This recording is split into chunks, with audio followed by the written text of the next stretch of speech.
our head pastor, Pastor Oscar Laab.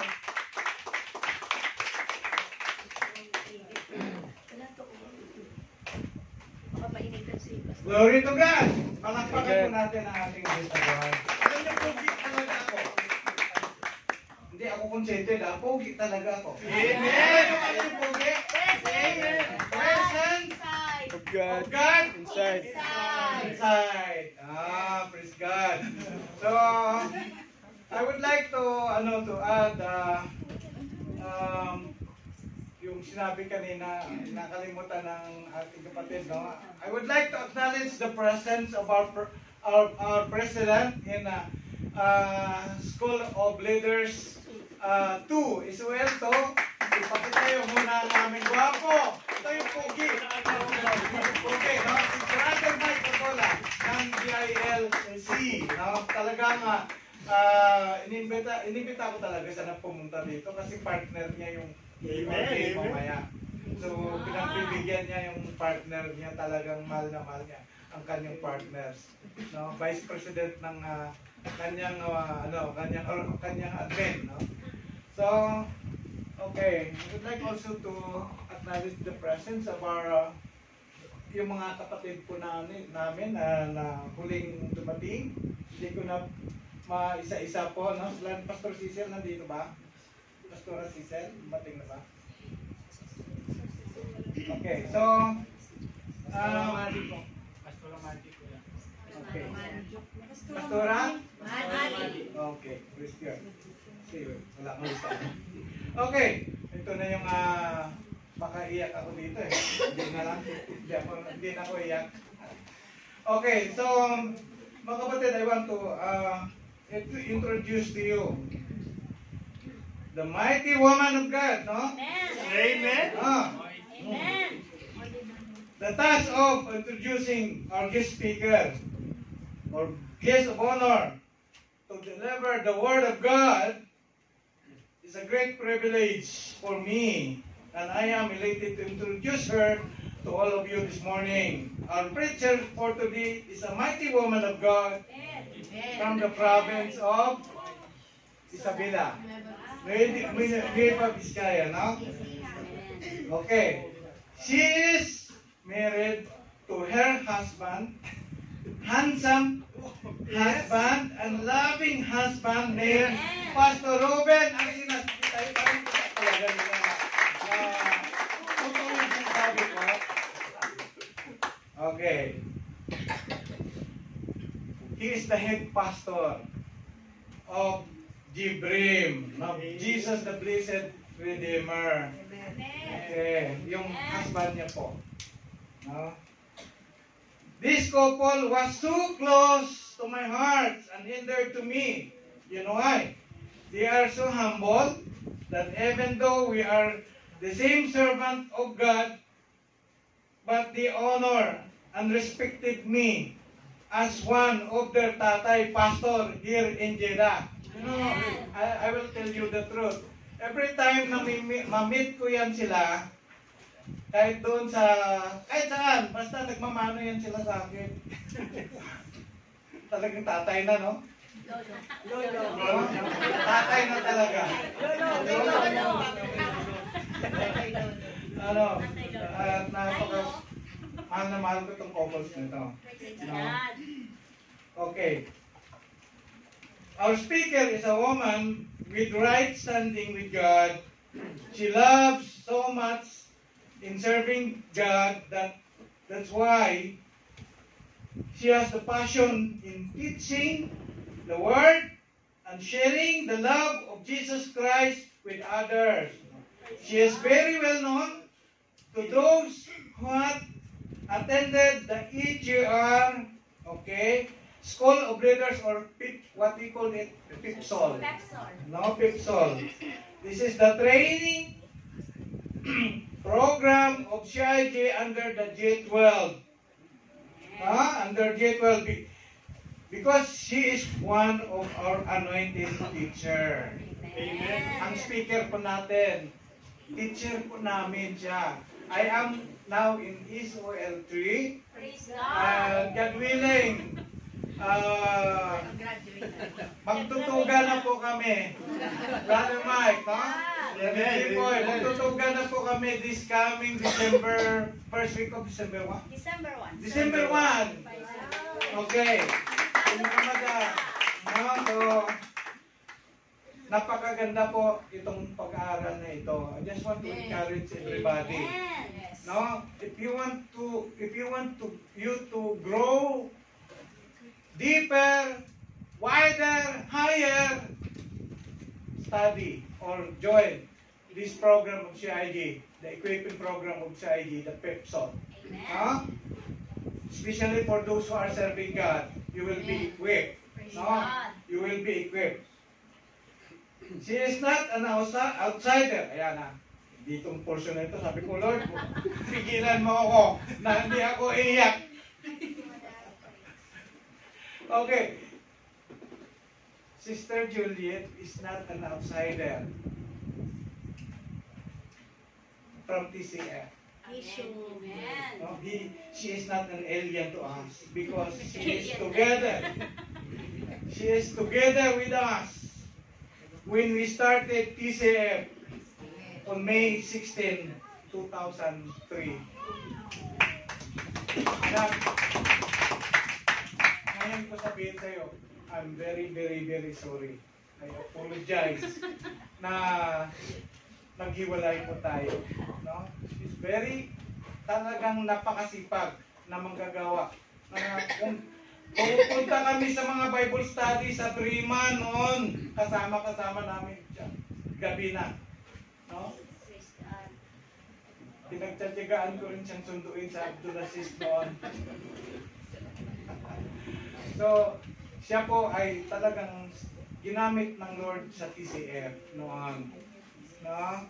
But you know, God works together for the good of those who love Him. Amen. That's why may purpose kung bakit pumunta siya doon sa Ibrahim. Kasi mas malaki ang paggamit ng Lord sa kanya doon. By the way, ang pastor niya, very close talaga sa akin din si Pastor Imer. Ganon kami noon. No, ganon talaga kami noong dalawa. So, hanggang ngayon, patuloy yung aming communication, Pastor Imer. No? Okay. Baka mamaya, preaching na itong gagawin ko ha. Hindi ako umiyak ha. Okay, next. So, finding the right person to preach the Word of God for an occasion like this is difficult.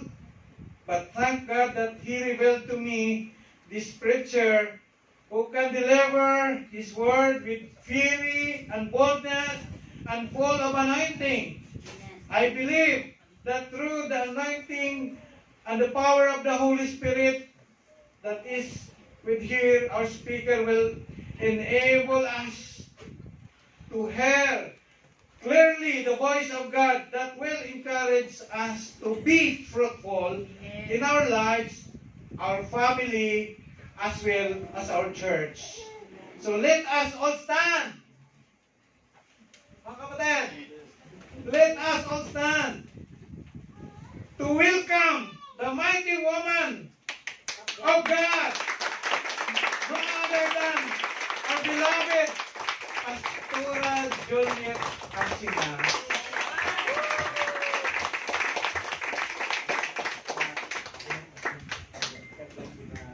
Thank you po. Pero sobrang overwhelmed po ako.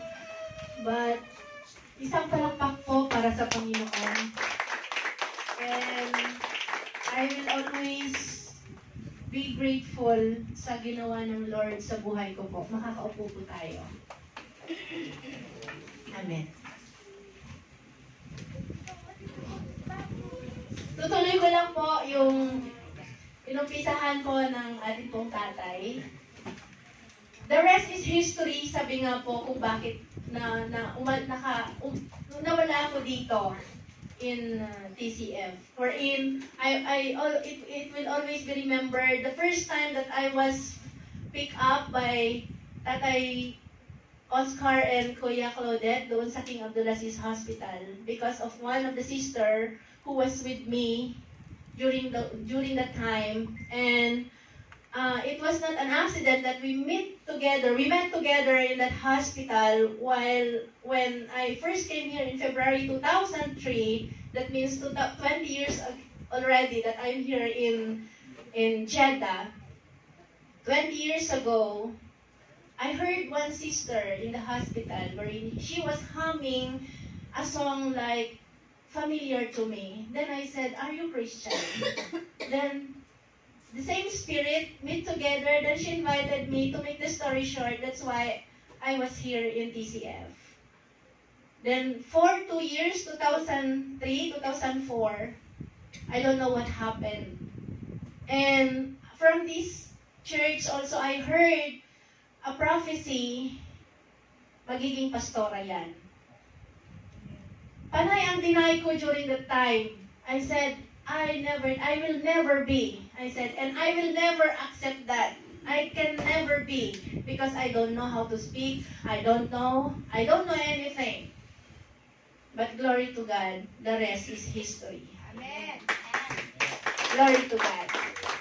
And today, truly that it is a privilege for me to be invited as a speaker for you all. But as I was praying a while ago, Lord, it is not me to be seen, it is not me to be lifted up, but it is the message of the word that will penetrate into the heart of each and every one of you today morning. Amen. And according to the theme for today is be fruitful. Do you want your life to be fruitful? Amen. Today the Lord has a good declaration to this church. Do you want to know? Do you want to know what is the good declaration of the Lord?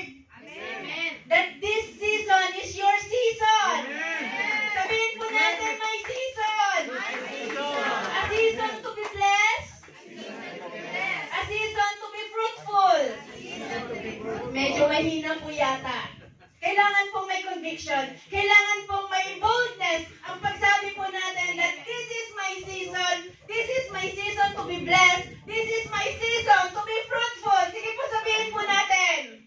This is my season to be My season to be blessed. My season to be fruitful. Gulo-gulo yata. Anyway, alam niyo po, gustong-gusto kong i-declare, gustong-gusto kong i-claim ito para sa J-Brim. But this is the real word of the Lord sa TCF for today. Amen?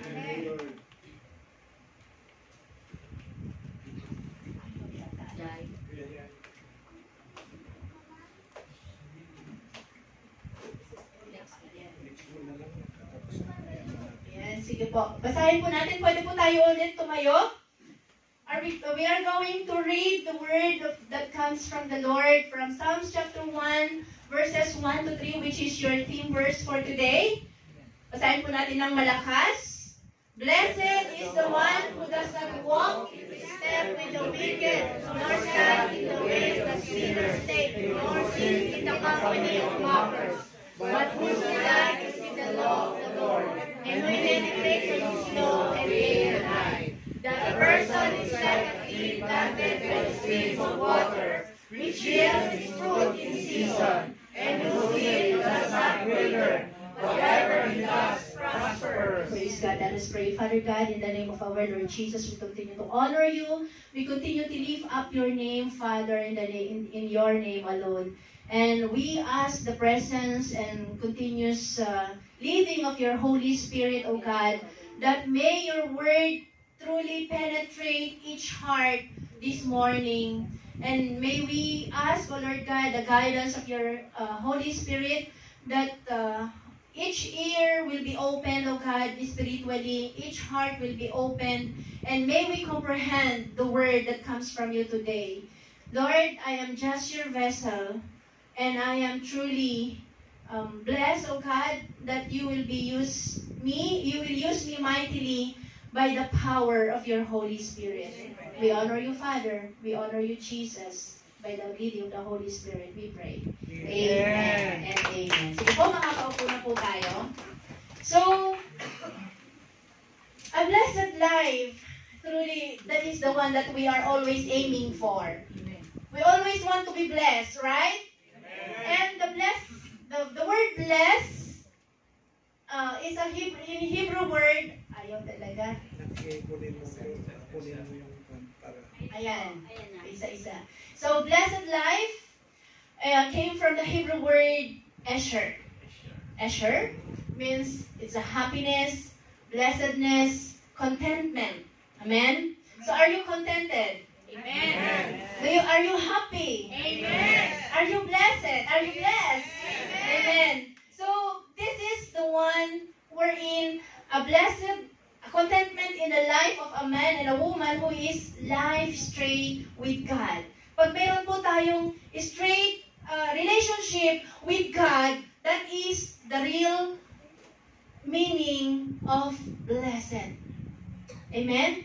The real meaning of happiness. The real meaning of contentment, wherein you have a straight relationship with God. Amen. So righteous man or woman is blessed if you are having a direct relationship with God. Amen.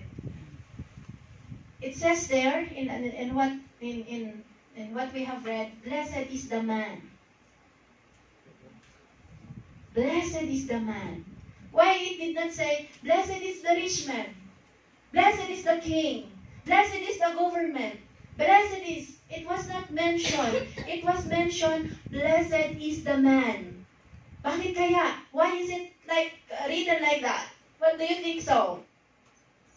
Maybe. Or, it's not maybe, because the Bible says it might be you. Amen. Sabihin mo, ako yun. Ako yun. Do you want to be yourself called blessed? Amen. Gusto mo ba? Amen? So, paano po tayo magiging blessed? Siyempre, may mga challenges. Amen? As what we have read, there are challenges. No? Blessed is the one who does not walk in the step with the wicked, nor stand in the way that sinners take, nor sit in the company of mockers. What are the three progressive action words that you have seen or you have read in this verse? There are three progressive action words. Wherein walk, stand, and sit. These are the progressive action word. Action word means there is an action. You're going to walk, you're going to stand, you're going to sit. Those are the progressive action word that is being mentioned in the scripture for today. Amen? And it seems that it speaks the way how we are going to think, how we are going to behave, and who are we going to belong. It says that a righteous or a blessed man must not do. Bakit kaya in a negative way yung sinabi niya kanina? Blessed is the man who does not walk or walk not. Ano po sabi doon? Who walk not in the step of the wicked. So if you are a righteous and if you want to be blessed, you must not walk with the step of the wicked. Amen. Amen? Ano po ba yung mga wicked? In King James Version, it says, the counsel of the ungodly. Who are the wicked? Who are the ungodly people that you are walking with? Those who leads you away from God. Meron po ba kayong nakakasamang ganon? Sa trabaho, mga kaibigan, maging sa kamag-anak, even in the family. There are so many people who leads you away from God. And they are the wicked people. Kaya nga po, may assignment kayo. May assignment po ang bawat isa when it comes to these wicked people. Amen? Tutumbukin po natin maya-maya yan. There's a way, sabi nga po, kapag kasama mo ang isang ungodly, kapag kasama mo ang isang walang Diyos, kapag kasama mo ang isang taong walang relasyon sa Diyos, there is always possibility for you na maligaw din. Tama po ba? Unless na meron kang strong relationship with God, unless na meron kang strong devotion with the Lord, that you are always reading His Word day and night, then meron kang possibility na ikaw yung mag-akay doon sa ungodly person na magkakasama mo. Amen? Kasi ang ungodly person na yon, it will always show in Proverbs chapter 4 verse 12. Nawala na ako. In Proverbs chapter 14 verse 12, sabi po doon, there's a way that seems right to a man, but in the end, it leads to destruction.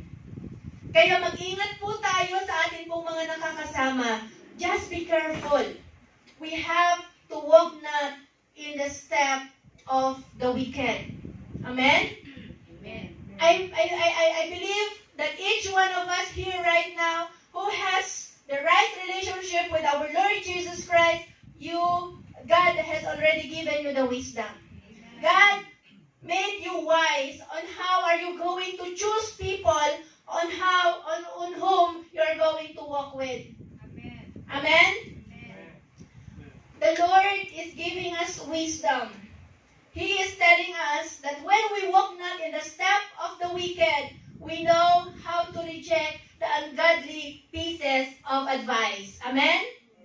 Alam mo kung kailangan magkaroon ka po ng discernment kung kailan mo i-reject ang mga ungodly advices. Amen? Amen? Like for example, pagod ka na nga sa work, pupunta ka pa sa church, ipahinga mo naman, girl. May mga ganun ba kayong naririnig? Pahinga ka na lang, pagod ka na eh. Pahinga ka na lang, boy. Is that godly advice? Or it's supposed to be you're going to hear, seek ye first the kingdom of God, Matthew 6:33. And His righteousness and all these things shall be added unto you. If you are going to hear those kinds of advice, then you are with the right person. Palakpak nga po sa ating pong Panginoon. Any advice na maglalayo sa iyo sa Panginoon, then that kind of advice is ungodly and not glorifying God. Do you agree with me? Amen. If you want your life to be blessed or to become blessed, then walk not in the counsel of the wicked. Huwag makikinig, lumapit instead sa mga godly people, sa mga pastors, sa leaders natin, amen, sa mga elders mo. At sila yung makakapaglapit sa iyo sa Panginoon, and be sure and I believe that they will give you a godly advice. Amen? Amen. So sometimes din kasi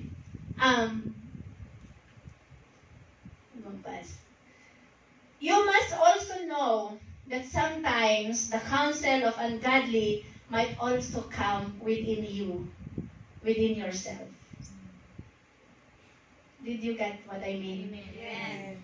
Minsan, sinisisi natin siya kasi sinabi niya kasi ganun eh. Pero most of the time, sarili mo rin pala yung nagbibigay mismo sa'yo ng ungodly advice.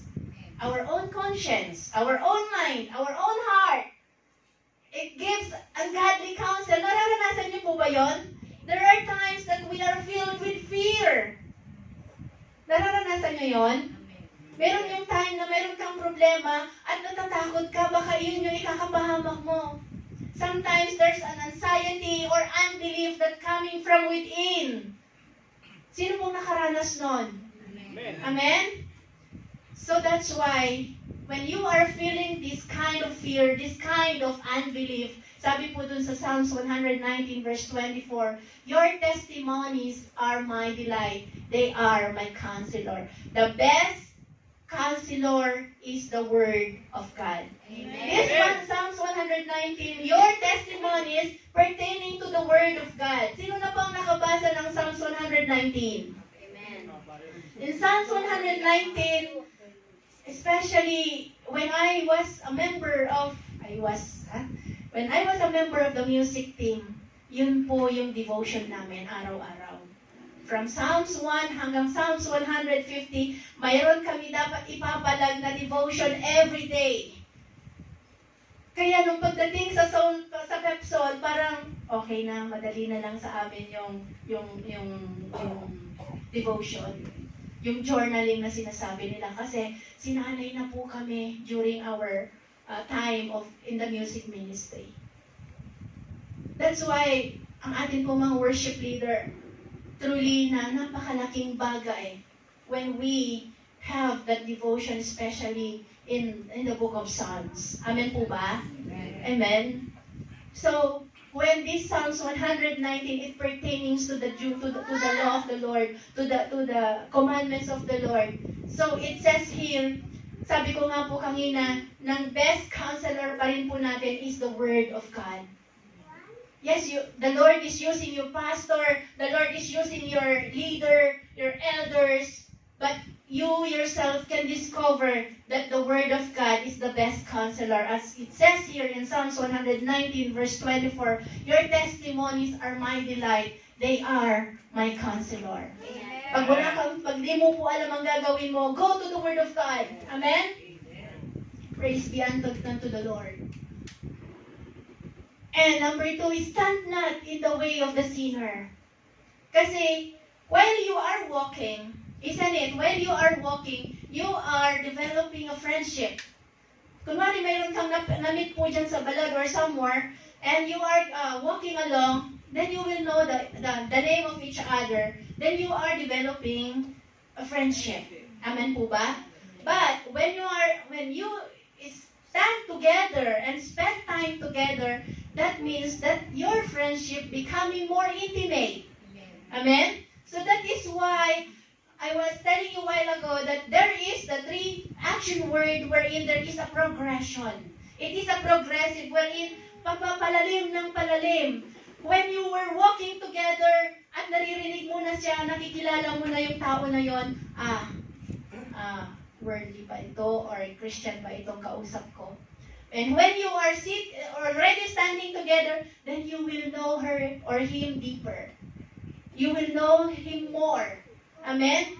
And the more na nakilala mo siya, and nalaman mo na siya pala ay isang ungodly, then don't stand with them. Amen? Iwasan mo na kung malaman mo na siya pala ay wala po palang relasyon sa Panginoon. Unless that you are going to win them for the Lord. Amen? Maybe there is always purpose na kung saan you are going to meet them along the way because the Lord wants you to win them to the Lord. Amen? Hindi ikaw yung madadala nila, kundi ikaw yung magdadala sa kanila at ilalapit mo sila sa Panginoon. Amen? Glory to God. So stand not in the way of the sinner. Alam nyo kasi yung path of a sinner, Jesus taught us in his sermon in the mount, na kung saan in Matthew chapter 7 verse 13, sabi niya po doon, enter by the narrow gate, for the gate is wide, and the way is easy that leads to destruction, and those who enter it are many. Ang sinasabi po ng Panginoong Jesus, yung mga wala pong relasyon sa Panginoon, ay doon po sila sa malawak na gate dumadaan. While ang sinasabi po ng Panginoon, enter the narrow gate, wherein ang narrow gate ay kakaunti lamang po yung nakakapunta doon dahil sila yung mga pinili. Amen? For the gate is narrow and the way is hard that leads to life. And those who find it are few. Kasama kaya tayo doon sa few na yon? Na nakahanap doon sa narrow gate na yon? Amen. Amen. 5 lang po ba yung nag-amen? Kasama tayo doon sa narrow gate na yon. Amen? So sa Psalm 16 verse 11, you make known to me the path of life. In your presence, there is always fullness of joy. At your right hand are pleasures forevermore. Amen. And number 3 is sit not in the seat of the mockers. Yung progression po na sinasabi ko kanina, while you are standing together, you are getting more information about that person. And when you sit, with that person, the more intimate na nakikilala mo na siya. Amen? Maybe they have invited you, come and join us, may inuman tayo dito. Pupunta ka ba doon? Of course not. Otherwise, you have to invite them, come and join us. Meron kaming Bible study ngayon, pero napakarami po akong experience pagdating sa invitation na ganyan. Pag ako yung in-invite nila sa party nila, I'm sorry, meron po kasi kaming gawain. Kapag ako naman yung nag-invite, may bias tayo, saka na lang. May duty kasi ako. Saka na lang kasi may lalabhan ako. Saka na lang kasi ang dami kong naririnig na alibay wherein the same thing that I have experienced when that somebody was inviting me to join them. Ganon din po yung ginagawa ko noon nung ako yung iniimbita nila. Maglalaba ako.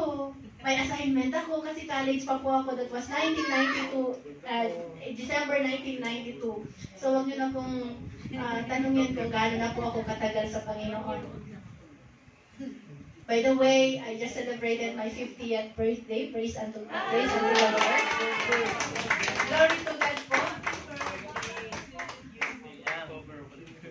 But glory to God that at this age po, nakita ko yung tamang daan. Glory to God dahil on the first time that I have met Jesus Christ, I was 18 years old, pero ganun po ako dati. Pagkida-kida, pwede sa kanan, pwede sa kaliwa. But when I started here in TCF, Lord, sabi ko, use me mightily. That time, wala pa po si Pastor Robin dito. Iyak ako ng iyak pag naaalala ko yung anak namin. Sabi ko, Lord, hindi mo po kalooban na magkahiwalay ang mag-asawa. Lord, bring us to a place wherein you can use us mightily. Ito po lagi yung prayer ko.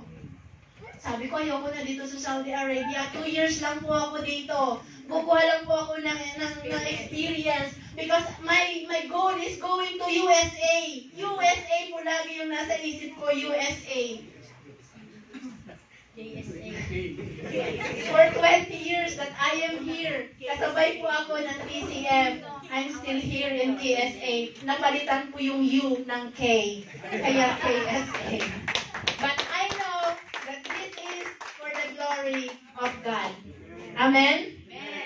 Yan po lagi yung naririnig sa akin na testimony ko. Nung dinala na po si Pastor Robin, alam po nila Tatay Oscar kung ano yung istorya. That time, when I was on my third year na yata ako dito, umuwi po ako. And pagbalik ko po, mag-exit na dapat ako. Buntis na ako that time for our second child. And I was about to give my resignation or my exit of end of contract. Sabi po sa akin, we will send visa for your husband. Sabi ko, dadalhin mo dito, Lord, yung asawa ko. Okay, sige, di bali kahit saan kami, basta magkasama kami. So until now, yung dumating na second child, nadagdagan ko ng third child. And ito po yung bunso namin. Kayo mga anak. Ayan po. Wala po yung second child na siya po yung naging dahilan kung bakit po napunta dito si Pastor Robin. But all glory unto God. Kaya naman nung ibigay po sa amin, pa-exit na po si Pastor Emmer, ibigay po sa amin yung position na kayo yung mag-overseer dito sa Jeddah. Panay ang atras. Di namin kaya. Ayun namin. Bata pa kami, wala kaming kaalam-alam. Sabi po ni Pastor Judith sa akin, not by might, not by power, but by the Spirit of the living God. Ganon din po tayong lahat. Amen? Palakpakan po natin yung Panginoon. That's why, when we sit together or sit with the mockers, gawin po natin ito for the glory of God. We have to sit with them, to win them for the Lord. Amen? Most of the time, yung mga unbelievers who are sitting together, ang daming pinag-uusapan. Tama po ba? Marites dito, marites doon. Ano po ba yung may marisol, may... Ano na nga yung mga tawag-tawag nyo doon? Pero minsan di mo na mamalayan, nag-e-enjoy ka na din if you are sitting with them. Oh, talaga? Oh, talaga? Oh, tapos, ano nangyari? ikaw na rin nakimarites na din. But instead, you sit with the presence of those godly people. Enjoy Bible studies, have devotion together, worship together, pray together. Amen? For His glory. Amen? So sit not. So kanina, ito po yung mga challenges natin. Hindi po tayo makikilakad sa mga walang relasyon sa Panginoon. Hindi po tayo tatayo sa kanila para makipagkwentuhan. Hindi po tayo makikiupo sa kanila para maging marites. But instead, we will be the good influencer for those people and bring them to the Lord. Palakpakan po natin ang ating Panginoon. Yun po yung challenge. And the command is, meditate His law day and night. Sino na po dito yung nagde-devotion aside from our mga Pepsol students? Devotion really connects you to the Lord. Amen? Every day of our lives, hindi ka po maliligaw. Dahil sinabi nga po ng ating Panginoon kay Joshua, do not let the book of the law depart from your mouth, but meditate on it day and night, so that you will be careful to do everything that is written in it, then you will be successful and prosperous. Glory to God. Dati po hindi niyo po ako makita talaga na tatayo dito sa harapan. Yung akin pong microphone habang ako po ay hawak ko, nakaganon na po ng nakaganon. Dahil sa sobrang kaba, dahil sa sobrang walang tiwala sa sarili. But praise be unto God for the equipping, natuto po ako, and for the boldness ibinigay ng Lord. Lagi po akong humahawak sa salita ng Panginoon, not by might, not by power, but by the Spirit of the living God. Amen? So we should always have to meditate the law of the Lord, because sabi po dun sa verse 2, blessed is the one whose delight is in the law of the Lord. He meditates on it day and night. Amen? Is it difficult for you to understand the Word of God? Is it difficult for you to read na kung saan habang nagbabasa ka, antok-antok ka na. Mamaya, nakatakip na. Otherwise, yung iba po ginagamit yung electronic talaga. Habang nagbabasa ka, tungtong may nag-message, wala na, naligaw ka na. That's why our pastors or our leaders always encourage us to use the hard copy na kung saan doon ka sa isang isolated place na kung saan that you are going to focus on the Word of God. Ask for wisdom. Amen? Ask for the joy that you may enjoy reading and meditating His Word day and night. Sino po yung nag-enjoy dito? Meditating the Word of God. Amen. Sino naman po yung nahihirapan dito na magbasa ng salita ng Panginoon? Honestly, isa ako doon. Isa ako doon. Hanggang ngayon, hirap pa rin po ako pagdating sa schedule. Minsan talaga ginagamit ko yung audio hanggang makatulugan ko na rin. But it is better that when we are going to make that devotion, pray harder that the Lord, the Spirit of the Lord will help you to be focused on your devotion. Amen? Amen. Blessed is the one whose delight is in the law of the Lord. Are you blessed? Amen. Amen. Praise be the Lord. Amen. The goal is to fill your mind with the Word of God. Lagi mo pong i-feel sa iyong kaisipan yung salita ng Panginoon. Ang lagi mo pong iniisip makapag-pray ka. Ang lagi mong iniisip ay yung salita ng Panginoon. And you are digesting it. And the most of all, kahit gaano pa karami yung binasa mo, kahit gaano pa kakapal or memoryado mo yung buong Bible, kung walang application, wala lahat yun. Do you agree with me? Amen. Amen. That's why we are going to make an application, and that is the best thing that we can do when we do our devotion. Amen? Now, if you will be able to overcome the challenges from verse 1 and verse 2, punta tayo sa promise. The promise of the Lord in verse 3 that the person is like a tree planted by the streams of water which yields its fruit in season. And whose leaf does not wither, whatever he does prospers. Kaya yung word ng Lord sa TCF, ang word ng Lord, ang declaration ng Lord sa inyo, this is your season. Amen. Amen? Amen. The promise of the Lord in verse 3 that you will be like a tree planted by the streams of water. Diba napakaganda niya pong tingnan? Napakaganda po na kung saan ang isang puno ay namumutaktak, namumutiktik, filled or bearing fruit na kung saan just because lahat ng nutrients, lahat ng kailangan niya is kumpleto. Amen. Amen? Amen. Sino ang nakakaranas ng ganito?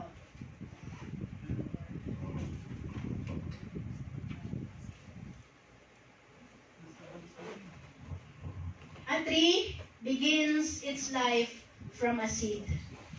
Nagsisimula po siya sa isang maliit lang na bagay. Tayo pong lahat dito, we started from a seed. Amen po ba? Amen. Medically, physically, we started from a seed. A seed from God to our father, to our mother, and we are the result. And the same is true with this kind of tree. It started from a small seed. A seed needs a good and fertile soil, a good environment in order to germinate. Tama po ba? Amen. Amen. Meron po siyang root system. If you can remember, sino po nakakaalala dito the parable of the sower? Amen. Do you know the story? Honestly, sino po yung hindi pa nakarinig ng the parable of the sower? Who did not hear the story of the parable of the sower? Have you ever heard it, sister? Not yet. Later, I will tell you. we will sit together later, okay? Anyway, in the parable of the sower, it describes about the 4 kinds of soil. Sino kaya tayo doon? Wherein, ang isang maghahasik, ang isang magsasaka, naghasik po siya ng mga buto, ng mga butil na kung saan the first kind of soil is along the path. That kind of path, or that kind of soil is very hard, wherein that seed was not able to germinate. The second part, or the second kind of soil, wherein it is in the rocky. The seed was fallen on that rocky, it sprouted, but it did not, the roots did not grow deeper. When the sun came up, it dried so fast. And the third kind of soil is the thorny soil. Thorny, na kung saan maraming tawagan, maraming mga tinik, na kung saan kasamang lumaki nung seed na yon, but what happened? Hindi po siya namunga dahil nasakal po siya ng mga thorns or mga tinik. But the last kind, or the number 4 kind of soil is the good soil, wherein the seed that fallen on that kind of soil has grown up and bear fruit. It was mentioned maybe 30 folds, 60 folds, or 100 folds. Being a good soil, sabihin po natin good soil. Good soil. Ikaw ba yon? Ano ba yun? Ako ba? Sabihin po natin ako yon. Tayo yun. Sabihin natin ng malakas, tayo yon. We are good soil. Amen? So this tree begins its life from a seed, as I mentioned a while ago. And a good seed needs a good soil. Amen. Amen? As it germinates, yan po, habang lumalaki po siya. And these seeds needs, ano po yung mga kailangan? Water, sunlight, Oxygen. oxygen, and everything. Still other seed fell much of kung babasahin po natin parable of the sower, makikita po siya natin sa Matthew chapter 13, sa Mark, sa Luke, at sabay-sabay po yan na i-mention doon kung babasahin natin. Sabi ko nung bago-bago po ako nagbabasa ng Gospel from Matthew, Mark, Luke, sabi ko, na-mention na ito doon bakit inulit na naman dito? Nung hindi pa ako nakakaintindi. But glory to God po sa patuloy na may nagtuturo, sa patuloy na pagbabasa, nalaman ko kung bakit iba yung pagkasabi po ni Matthew, iba yung pagkasabi ni Mark, iba yung pagkasabi ni Luke. Just because of this continuous Bible study. Salamat sa mga taong ginamit ng Panginoon for those elders na patuloy na nagtuturo. Kaya huwag kayong nawawala sa mga Bible studies po ninyo. You will learn more. Amen? Hindi po kayo nako-confuse na kung may nag-share sa inyo na ibang doktrina, ganun pala yun, ay, doon na lang ako. Dito ka na sa amin. Yes, kasi nakakalito yung pagtuturo nila doon. That's why, huwag po kayong mag-a-absent sa mga Bible studies. Amen po ba? Amen. Kaya sabihin po natin, yan, sabi po dyan, still other seed fell on good soil. Kaya sabihin po, ako yun, good soil ako. Amen. Praise God. You are a good soil. Kaya kapag ikaw ay nasa good soil and at the same time you are planted along by the water, by the stream of water, you are going to bear fruit in each season. Amen. 100 folds, 60 folds, 30 folds. Ilang folds po yung ating pong mga prutas? Bigla na nahinti. Bilang pa. I-claim na natin, we are 100 folds. Amen. So prepare yourselves to be fruitful 100 times over.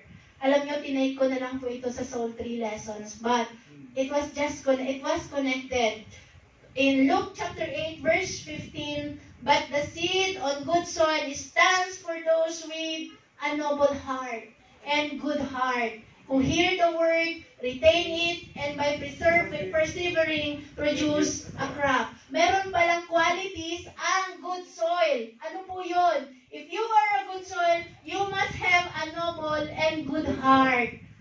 Bakit po siya tinatawag na good heart? Because you are hearing the word. Hindi ka lamang po takapakinig ng salita ng Panginoon, but you are going to retain in it, and you are going to persevere to produce crop. Amen. Amen?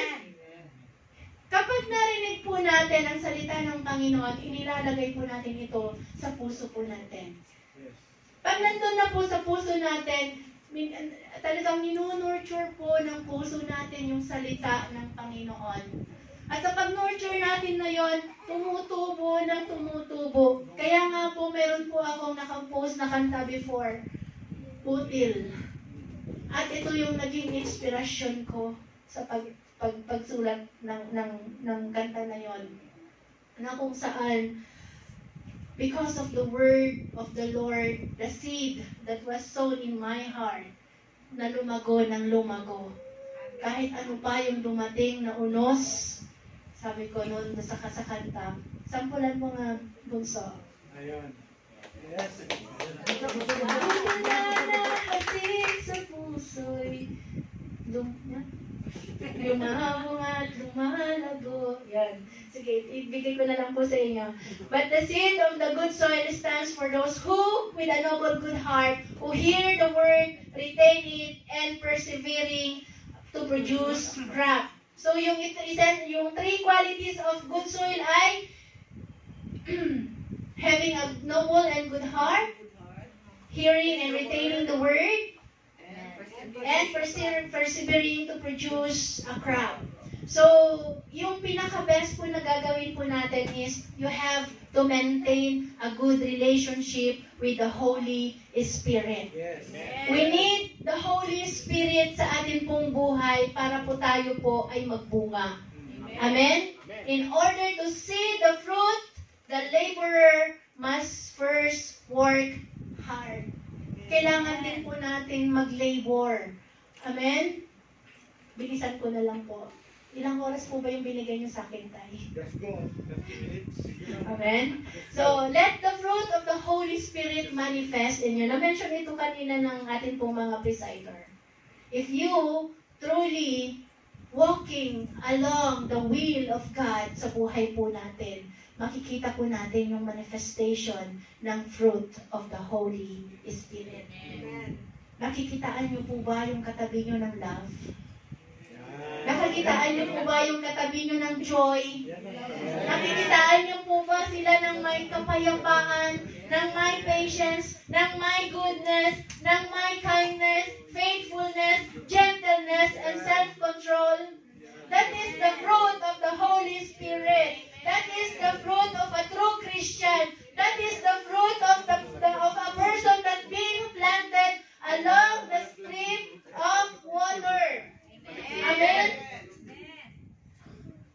At i-allow po natin ang banal na spirito sa ating pong mga buhay. Without the Holy Spirit, our life is nothing. Without the Holy Spirit, wala pong ebidensya that you are chosen by our Lord Jesus Christ. Sino po dito yung tinawag ng ating pong Panginoong Jesus? Pwede po bang itaas nyo ang inyong pong mga kanang kamay? Praise God. Lahat tayo tinawag ng Panginoon. Pero may sinabi siya, maraming tinawag, pero kakaunti yung pinili. Amen. Pero sinabi sa John 15:16, you did not choose me, but I chose you and appointed you. Sige po, ituro po natin yung atin pong ituturo sa ating puso. Sabi ng Lord, you did not choose me, but I chose you and appointed you that you should go and bear fruit, and that your fruit should abide, so that whatever you ask, the Father's name, as the Father in my name, He may give it to you. Amen. Narin pala ako. Ayan. Ulitin po natin. You did not choose me, but I chose you. Sabi po ng ating ng Panginoon. And appointed you that you should go and bear fruit, and that your fruit should abide, so that whatever your Father in my name, He may give you. This will be the evidence that you are the chosen one. Sabihin po natin, chosen one. Chosen one. Sabi po dyan, I have chosen you that you should go and bear fruit, and that your fruit should abide, so that whatever you ask the Father in my name, He may give you. Kadalasan po, ang nangyayari, you ask the Father muna, in my name. Lord, gusto ko ng ganito. Lord, gusto ko ng ganito. Lord, gusto ko ng ganito. Pero na-neglect natin yung sinasabi ng Panginoon that you have to go and bear fruit. Mag-bear fruit muna tayo bago tayo mag-i-claim yung hinihiling natin sa atin pong Panginoon. Amen? You are the one who will go. This will be the evidence that you are the one chosen by our Lord Jesus Christ. Sabi po kasi, bakit ka chinos? Bakit ka pinili ng Panginoon? Tanungin mo sa iyong katabi, bakit ka pinili? Sagutin mo na rin. Because you are the one who will share the gospel. Mark chapter 16 verse 15, then He told to them, go and preach the good news to everyone in the world. Tell the world about His love, about His salvation through our Lord Jesus Christ. Amen? Amen. John 14:6 says, anong sinasabi ng Panginoon? I am the way, the truth, and the life. No one comes to the Father except through me. Yan po ang sinasabi ng ating pong Panginoon. That He has chosen you to go and bear fruit. Are you ready, mga kapatid? Amen. Sino na po dito yung namumunga? Amen. Praise the Lord. Hallelujah. I am the way, the truth, and the life. No one comes to the Father except through me. And there is no other way. Amen? John 15:5 says, I am the vine, You are the branches. Sabi po ng ating pong Panginoon, whoever abides in me and I in him, he it is that bears much fruit. Huwag daw po tayong lalayo or maaalis doon sa presensya ng ating pong Panginoong Jesus. Because those who abide in me, in him, sabi ng ating pong Panginoon, he is that bears much fruit. Sino po gusto dito na mamunga ng marami? Sa paanong paraan? Paanong paraan? Kasi sabi lang po natin, Mark chapter 15 verse 16, that you have to go and preach the gospel. Amen. If the fruit of the Holy Spirit is having an evidence in your life, then you are already confident enough that you are going to share the gospel. Amen? Matthew 7 verse 19, every tree that does not bear good fruit is cut down and thrown into the fire. Gaano na po ba tayo katagal na Kristiyano? Ilang taon na po ba tayo dito sa TCF? Aside from us, na 20 years na po kami, sino po dito yung mga, ilang taon na dito sa TCF? Meron po akong isang istorya at dito na po tayo magtatapos. Have you ever read this parable of the barren fig tree? Basahin po natin. And he told this parable, a man had a fig tree planted in his vineyard, and he came seeking fruit on it and found none. Verse 7, and he said to the vine dresser, look, for 3 years now I have come seeking fruit on this fig tree, and I find none. Cut it down. Why should it use up the ground? Verse 8, and he answered him, Sir, let it alone this year also, until I digger up it and put on manure.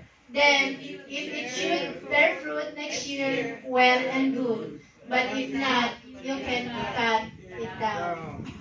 So sa Tagalog, ang may-ari ng lupa, nakita niya, mayroon pong nakatanim na isang igos. Yung igos na yun, for 3 years, binabalikan niya at nakita niyang walang bunga. Panay dahon, panay palamuti. At sinabi niya doon sa kanyang tagapangalaga, na putulin na yan, walang silbi. Pero nakiusap yung tagapangalaga. Napagbigyan pa siya ng 1 taon. At sa 1 taon na yon, lalagyan niya ng abono, lalagyan niya ng fertilizer.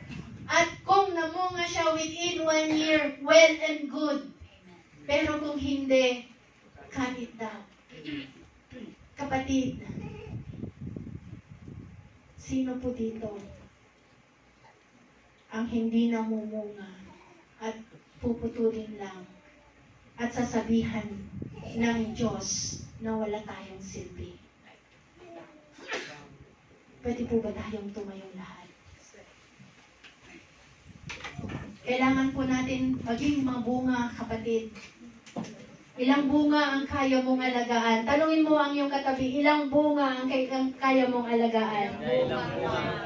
Sa parable of the sower, may 30 folds, may 60 folds, may 100 folds. Ang mission na iniwan sa atin ng ating Panginoon sa kanyang mga disciples in Matthew chapter 28 verse 19 to 20. Sabay-sabay po nating basahin. Go, therefore, and make disciples of all nations, baptizing them in the name of the Father, and of the Son, and of the Holy Spirit, teaching them to obey all that I have commanded you. And behold, I am with you always, to the end of age. Praise be unto God. Alalahanin niyo po mga kapatid, katulad nung kwento dun sa parable of the barren fig tree. Hahanapan tayo ng bunga ng Panginoon. Sa pagharap natin sa Kanya, pagdating natin sa panahong yon.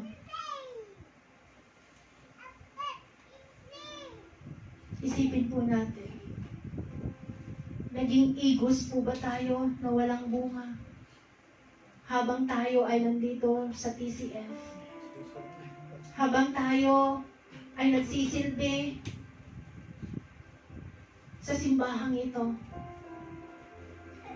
ilan po bang mga kaluluwa ang nailapit natin sa ating Panginoon? Sa atin pong mga mahal sa buhay, nagkaroon po ba tayo ng habag sa kanila? Nagkaroon po ba tayo ng compassion sa kanila? Na ibahagi natin yung salvation, ibahagi natin yung pag-ibig ng ating Panginoong Yesus? Nagkaroon po ba tayo ng pagkakataon na ibahagi ito sa ating pong mga kaibigan na wala pa pong relasyon sa ating pong Panginoon? Our Lord Jesus Christ has chosen each one of you. You did not choose Him, but He chose you to go and bear fruit. And that fruit shall remain. Huwag po natin sayangin yung pagkakataon, mga kapatid. If you have the chance now to share the gospel, to share the love of God, then share it. Sa mga kapatid na wala pa pong kasiguraduhan sa kanila pong salvation, alalahanin mo, mahal ka ng ating Diyos. Amen. As a gesture of faith, shall we step forward? One step forward. And recommit yourselves unto the Lord. Sino po ang nagnanais dito na i-recommit ang kanyang buhay sa ating pong Panginoong Yesus? Amen. Lumapit po kayo sa ating pong Panginoon. Sa ating pong mga first-timer, sa ating pong mga bagong dalo, you can usher them to come in front.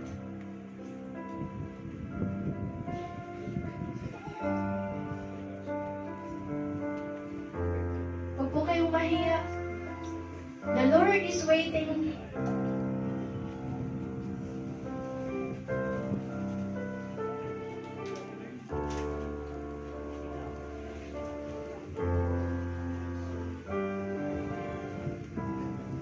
At this very moment,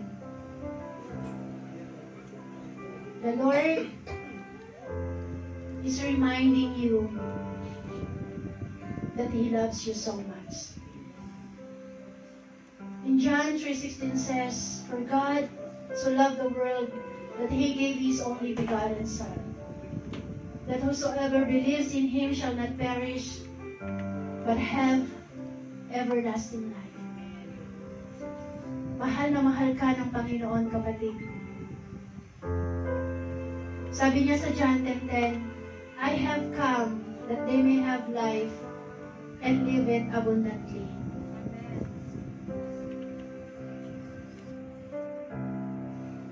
Gusto ng Panginoon na magkaroon po tayo ng buhay na masagana. Masagana sa buhay na espiritual. Hindi po tayo yung naghihikahos, hindi po tayo yung walang kasiguraduhan sa ating pong kaligtasan sa Panginoon. But Jesus came to give us life and to live it abundantly. But because of sins, there is no one. Walang isa na nakaabot sa pamantayan ng ating pong Panginoon. Dahil sa kasalanan. And Romans 6:23 says, "Ang kabayaran ng kasalanan ay kamatayan. Ngunit ang kaloob ng Diyos ay buhay na walang hanggan sa pamamagitan ni Kristo." Kaya ang ating pong Panginoong Yesus, ang Diyos Ama, ibinigay niya ang kanyang bugtong na anak upang mamatay sa krus at bayaran ang lahat ng ating mga kasalanan. Kaya sa pagkakataong ito, kapatid, itaas natin ang ating mga kamay.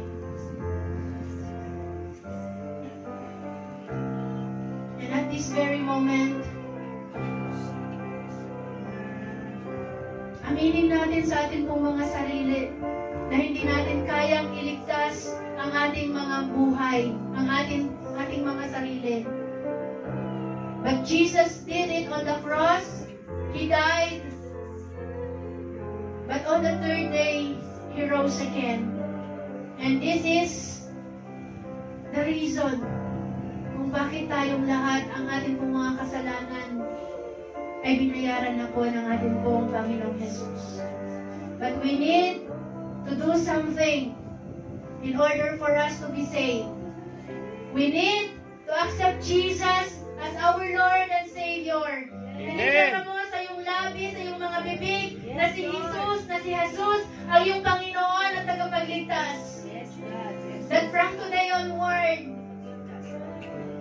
siya na ang Panginoon mo. Siya na ang siyang Savior mo sa iyong buhay. Amen. Shall we raise up our hands and let us pray? Sabihin natin, our Lord Jesus, thank you for this moment that I have known I am a sinner. And I have known that Jesus died for me. Wash away all my sins and forgiven. Thank you so much, O Lord, that you have given me the opportunity to know you. I accept you as my Lord and Savior. And from today onward, you are my Lord. You are my King. And the Holy Spirit will be the one to guide me and leads me to the Father. Thank you that my name is written in the book of life. And thank you that I have received the eternal life through the name of our Lord Jesus Christ. Amen. Maraming salamat, Panginoon, sa buhay ng mga kapatid na ito. Shall we sing, I surrender? Taas po natin ating mga kamay as a gesture of faith that we totally surrender our lives unto our Lord Jesus. Hallelujah. Oh, to Jesus I surrender. Oh, to Him I freely give. I will ever know and trust in Him, His presence daily live. I surrender all. Yes, O God. I surrender all. Amen. All to Thee, my blessed Savior, I surrender all. Father God, in the name of our Lord Jesus, salamat sa buhay ng mga bagong kapatid na ito, O Diyos. Truly, na sinasabi mo sa iyong salita in John 1:12, as many as who receive and believe in His name is given the right to become the children of God. Amen. So right now, mga kapatid, kayo ay kabilang na sa pamilya ng Diyos. You are given the right to become the children of God because you have declared in your heart, you have declared in your mouth that Jesus is Lord and Jesus is your Savior. Amen. Maraming salamat po, Panginoon. At alam po namin, O Diyos, na libo-libo mga anghel ang nagdiriwang sa kalangitan ngayon sa mga kaluluwa na ito, O God, na nagtumanggap sa pangalan ng aming pong Panginoong Jesus bilang kanilang Panginoon at bilang tagapagligtas. Father, I pray that from today onwards, ang mga buhay ng mga kapatid na ito, O Diyos, ay lalong lumalim sa pakikipagrelasyon sa iyo. Lalo po nilang makilala kung sino si Jesus sa kanilang buhay. Lalo nilang makilala, O Lord God, na si Jesus na ang siyang nakaupo sa trono ng kanilang puso at siya na ang siyang kanilang Panginoon at tagapagligtas. Maraming salamat, O God, and let them be surrounded with godly people, Panginoon. Let them be surrounded, O Lord God, ng mga tao na makakatulong sa kanila upang lumago sila sa kanilang buhay espiritual. Maraming salamat po sa iyo pong pinakamataas na papuri at pagsamba sa pangalan ng aming pong Panginoong Jesus. Amen. Before I end up, I just want a prayer of declaration sa TCF. This declaration of blessing for TCF. Father, in the name of our Lord Jesus, we pray that TCF, Tabernacle Christian Faith Church, Fellowship Church, will be aligned with God's plan and will.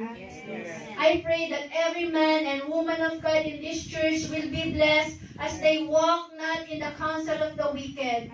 I pray that they stand not in the way of the sinners.